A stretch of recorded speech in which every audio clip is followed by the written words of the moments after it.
So what's up mga homies? So nandito tayo sa Notorious Motorsports. So may project tayo ngayon. Isang Dodge Challenger na 2023 na Challenger. So 2023 na Challenger. So bago ang lahat, ipapakilala ko sa inyo si Boss. Anong name po nila? Lux Angeles. Sir Lux, okay. Yes. So sir, nag-meet tayo. Saan ba tayo nag-meet? Sa CCM. CCM, yung yes. Camaro Challenger Mustang Group, no? Mustang Group, yes. Kasama si Sir Charlie Bautista. Yes, Oo. Charlie. Siya yung head namin sa CCM, yung Camaro Challenger Mustang na group.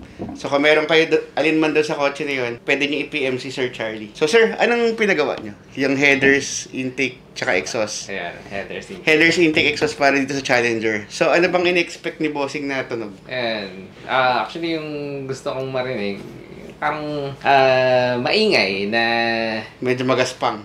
medyo magaspang na parang pagka dumaan ka, merong dating. May dating, okay. Yeah. So ngayon, pakikinggan na natin yung pinagawa ni Bossing. So what's up mga homies? So nandito na naman tayo sa Notorious Motorsports. So nakita niya meron akong tungkod na injured kasi ako naglaro kami ng basketball. Sabi kasi ng iba diabetic daw. Hindi, naglaro kami so kailangan ko lang gumamit ito para pang-balance lang as of the moment. So ito, may project tayo ngayon is Dodge Challenger na 2023. So ginawa natin siya ng quad tip. Ang kinabit natin is 4 na acrophobic na muffler tip. Tapos ito yung ginawa natin sa pinaka-exhaust niya. Kung makikita nyo, siya, X-pipe. So, ginamit namin dito 2.5 pipings para hindi pa rin mawala yung power niya. Tapos naka-X-pipe tayo para mag-rumble yung tunog niya. So, ayan na siya. Makikita nyo.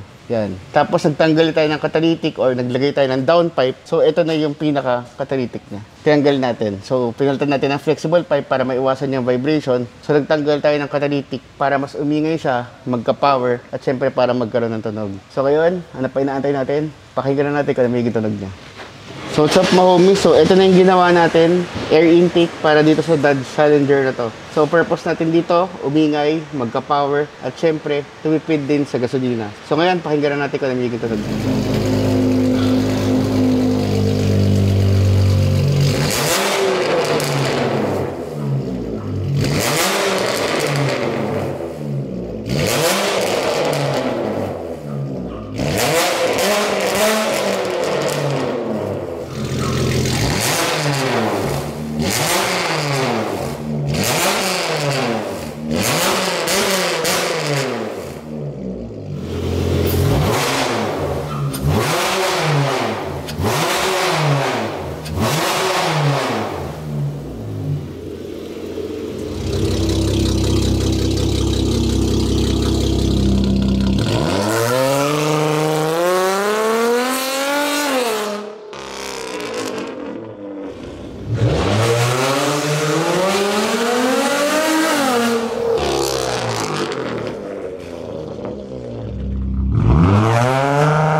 So sir, ano masasabi mo dito sa project natin? Maingay. Maingay talaga. Pero kamusta yung power? Kamusta yung power? Pero grabe yung power. Ang bilis na arangkada. Maingay. Maingay lang. Maingay, okay. Pero okay naman, okay yung ingay. So sa CCM boss, dali na natin to. Yes, testingin na natin. Okay boss, thank you.